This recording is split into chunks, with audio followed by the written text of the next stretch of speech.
you kindly. Тук сме с Весо, известен повече като Броко от Gamers Workshop. Някога, 2003 каза, до към 2006 е писал човека. Кажи здрасти Броко, на феновете хора. Ето кой е Броко. Преди за 10 хората години от имах се чудиха. привилегията и щастието да пиша за Gamers Workshop. Геймър съм, откакто се помня, и с Дидо решихме да ви направим едно ревю на Legacy of Kain. Доста се позабавлявахме и мисля, че добре се получи. Доста се позабавлявахме, човек. В смисъл, имахме някакви тайпота от сорта на Sour River, на които много се смяхме. И Onions. Onions. Отделно... нещо щях да казвам, ама забравих какво щях да казвам. Да, сетих се. Това всъщност искам да се приеме като нещо като послание за мир между тия две медии, защото сме, както го каза, между другото, Дишков в GVS-а. Doombringer. Да, го каза така. Ние сме една шепа хора, които се занимаваме с гейм ревюта в България, гейм медии, и не е хубаво да се караме. Така че, ето, ние можем да бъдем приятели. Затвори очи. Представи си партия шахмат, в която всички са пешки и никой не знае парадоксалните правила или кой всъщност мести фигурите. Прибави шекспирови архетипи, викторианска атмосфера, епичност и мистерия. Ако вече си представяш Разиел и Кейн на фона на клоните на Носгот, значи знаеш какво те очаква през следващите минути. Ако не, то позволи ни да те върнем в времената, когато вампирите не блещукаха и не сваляха тинейджърки, а бяха господарите на един обречен свят, оплетени в неговото минало, бъдеще и настояще. Факт. Времето отмива дори легендите. Това е Legacy of Kain. Монетата паднала на ръба си. Единственият познат гейм франчайз, който може да се съравновава по мащаб с произволна религия, а сюжетът и актьорската игра превъзхождат дори някои от най-добрите театрални представления в световен мащаб. Умело забъркана хомогенна смес от готика, неокласицизъм, творчеството на Уилям Шекспир и дори библейски мотиви. Поредица, в която няма герои и злодеи, няма добри и лоши, моралните нравоучения се редуват с уроци за съдбата и илюзията, наречена свободна воля. Legacy of Kain е епос, пропит с фатализъм, обреченост и мъст. Всичко започва преди 20 години. В малкото студио Silicon Knights се ражда идеята за екшен ролева игра с работно заглавие Pillars of Nosgoth, в която сюжетът е изнесен на преден план, а самият главен герой, изграден по образа на Уилям Мъни от безсмъртната кинокласика Unforgiven, се съмнява в това дали е добър или лош. Концепцията отива при няколко разпространителя, като Crystal Dynamics толкова я харесват, че се намесват активно в разработката. Крайният продукт е една изцяло друга игра, която излиза през 1996 под името Blood Omen за оригиналния PlayStation, а година по-късно и за PC. Историята разказва за митичната земя Носгот, балансът в която се крепи на 9 колони, всяка от които има свой собствен пазител. Сюжетът проследява преживелиците на млад благородник на име Кейн, който пада в жертва на разбойници още в първите няколко минути от играта. След като сключва сделка с пазителя на колоната на смъртта, некромантът Мортаниус, Кейн се завръща, за да отмъсти за собственото си убийство. Оказва се обаче, че сделката има и друга страна. Доскорошният благородник започва да изпитва непоносима жажда за кръв, а слънчевите лъчи и водата започват да му причиняват болка. Мортаниус разкрива на Кейн, че неговите убийци са само инструмента, причинил смъртта му, и за да си отмъсти наистина трябва да се разправи с кръга на деветимата, пазителите на колоните.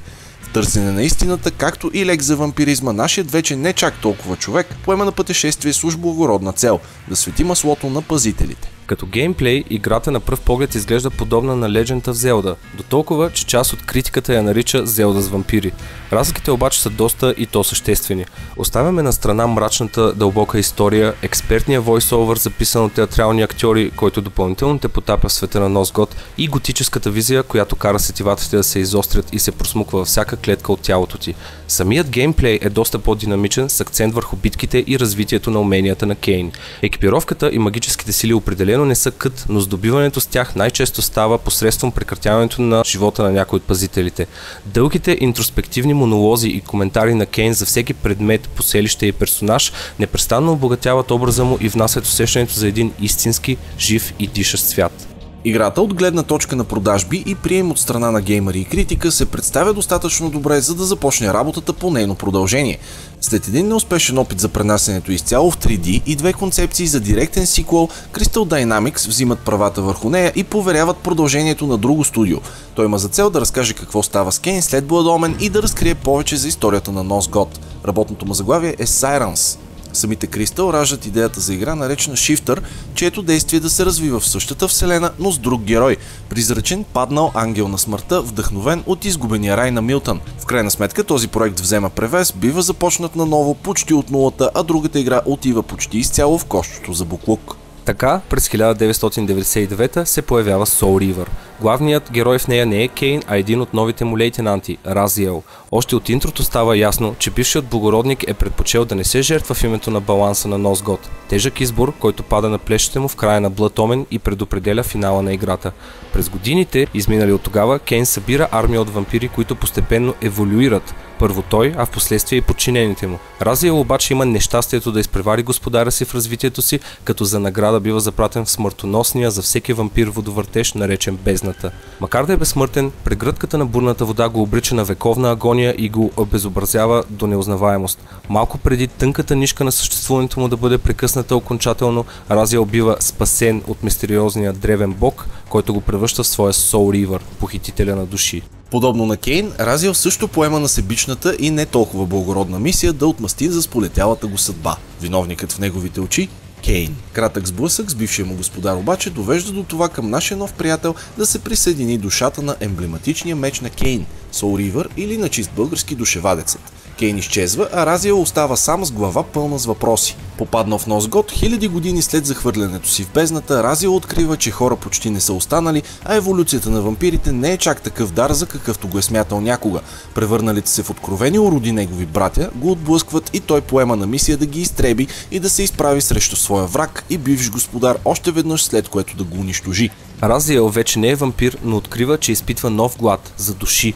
Новият му господар управлява цикъла на живота, смъртта и прераждането и Разиел е превърнат в проводник, който поддържа себе си и храни древния бог, като поглъща души. Другата му нова характеристика е, че е безсмъртен отново. Този път, когато тялото му понесе твърде много наказания, Разиел автоматично се пренася в призрачния свят, обвита в синкава мъгла и скривена версия на материалния.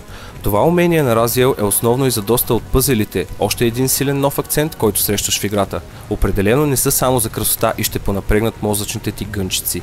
Битките също са невероятни, тъй като повечето врагове, срещу които ще се изправиш, са вампири, тяхното успешно ликвидиране става чрез пронизване през сърцето, огън, вода или светлина. Ако просто ги смелиш от бой, след малко просто се връщат и питат за още. Разиел има на разположение голямо разнообразие от оръжия, от верните си ногти и най-обикновена факла, през мечове и ятагани, та чак до копия, пики и алебарди. Бос битките, освен че не разчитат на простата схема бой в главата, че по-бързо мрейнерите толкова, са пъзели сами по себе си и носят нови умения, необходими за продължаването нататък. Комбинацията от двете измерения, интелигентната бойна система, напредничавата механика за фаст травъл, добре проектираните главоблъсканици и отново ангажиращият, мрачен и неклиширан сюжет, който заради липса на адекватно време за разработка прекъсва по-рано, отколкото е било първоначално планирано, бързо правят Soul River любимо заглавие на притежателите на PlayStation, а няколко месеца по-късно и на тези с PC и Sega Dreamcast. Широко разпространено мнение е, че именно последната версия е най-добрата в графично отношение. Склонни сме да се съгласим. Подобен успех обикновено вещае продължение. По него започва да се работи веднага, щом пристигат първите ревюта и хвалебствени писма от фенове. По първоначални планове, Soul River 2 е трябвало да използва същия енджин, да съдържа изрязаното в последния етап на разработката съдържание от първата игра и да се появи за PlayStation и Dreamcast. Crystal обаче решават да се насочат към новопоявилия се PlayStation 2 и да хванат първата вълна от хитове за него. Проектът бива премислен и преработен изцяло и продължението се отдалечава доста драстично от оригиналната си концепция, също както Blood Omen. Soul River 2 се появява в една мрачна октомврийска сутрин през 2001 година и започва точно там, където свършва предната игра. Дори последната късцена от оригиналния Soul River е интрото на новата игра. Тъй като историята е директно продължение на Soul River и от самото начало съдържа редица препратки към ключови моменти от нея и Blood Omen, предлагам тук с Броко да престанем да спойваме, за да не ви развалим удоволствието, ако не сте се докосвали до поредицата до този момент, а сте успели да се запалите. Започваме да караме основно на геймплейни особености и слабо известни факти. Съгласен? Съгласен. Въпреки, че е директен сиквел, Soul River 2 надгражда във всяко отношение предшественика си. Фабулата става още по-многопластова и престава да се изчерпва с архетипа на отмъстителя. Научаваш повече за своя син, скелетоподобен ангел на смъртта, вампирите и Носгот, а диалозите между Разиел и Кейн ще останат в съзнанието ти дълго време и има голяма вероятност да започнеш да си ги разиграваш на ум. Ще станеш свидетел на парадокси и неочаквани сюжетни обрати, достойни за истински литературен шедьовър. Ще пътуваш във времето, но не и в пространството и постепенно ще станеш едно с Разиел. Неговата дясна ръка ще е твоята дясна ръка и ще ти се струва, че усещаш душевадецът като нейно продължение. Самата структура на геймплея не е много по-различна спрямо първия Soul River, като изключим честите пътешествия из миналото и бъдещето на Носгот, както и специалните храмове, които изпълняват две цели – прогресиране в историята и усъвършенстване на призрачната форма на меча Soul River, която все още е прикрепена към дясната лапа на Разиел, или поне в редките случаи, когато здравето му е на макс. Посредством решаването на особено сложни главоблъсканици ще се здобиете с елементални сили за душевадеца, които тук изпълняват функцията на уменията от първата игра, т.е. ви помагат да продължите напред и без тях не можете да решите някой от пъзелите. Бойната система, поне в основата си, е запазена като модел, но нещата стават значително по-лесно, освен това враговете ви вече не са вампири, а най-често обикновени смъртни, заради което отпада изискването за доубиването им чрез изгаряне и други подобни гаври. Особеното е, че постепенно трудността се качва и към края има шанс да видите особен зор, но вярвайте, заслужава си. Изобщо не е постепенно. Минава си поредната късцена, Разиел отново е запокитен в нов момент от историята и демони, огромни, забати, рогати демони, които те убиват с 3 удара и най-грубо те преследват дори спектралния свят. Първите гадини, които подлеят по този начин. И докато геймерите се чудят как изведнъж да станат много по-добри в боя, в Crystal кипи трескав труд. 2 скрапнати проекта биват обединени в един, вече споменатият Sirens и продължението на Chakan за Sega Mega Drive 2. Резултатът е Blood Omen 2, която съчетава идеи и концепции за двете игри и излиза само 6 месеца след Soul River 2, през март 2002. Официално играта е обявена за извън канона, но верни фенове на поредицата успяха да й намерят място наскоро, така че това твърдение не е съвсем вярно и е предимно въпрос на личен избор. В свят, където пътуването във времето и историческите парадокси са нещо нормално, винаги можеш да вмъкнеш още една голяма война и или клане. Няма проблеми. На пръв поглед играта би трябвало да запълни дупката между Blood Omen и Soul River. Като проследим сюжета обаче, намираме доста противоречия, които биват обяснени доста по-късно.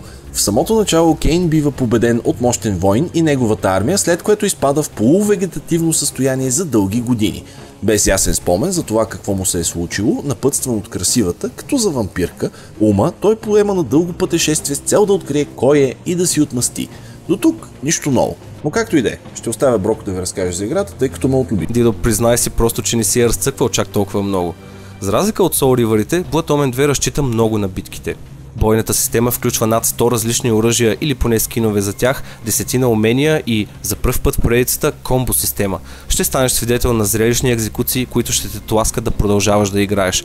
Въпреки че има и пъзели, те не са в основата на геймплея и няма да те накарат да крещиш от безсилие срещу екрана и да го заплашваш, както съм чувал, че се е случвало на някои хора в игрите с Разиел. Завръща се и друг познат елемент. Всеки нов бос посмъртно те награждава с умение, което е ключов за прогреса ти напред в играта, както и се прилага върху новите гадове, които те очакват. Още през 2003 се появява и последната за сега част, Legacy of Kain Defiance, която оставя историята на Разиел и Кейн с полуотворен финал. Един вид вратичка за евентуално продължение, което обаче така и не се случва, въпреки доказателствата, че е била в доста напреднал стадий на разработка. В Defiance за пръв път имаме възможността да играем и с Разиел, и с Кейн.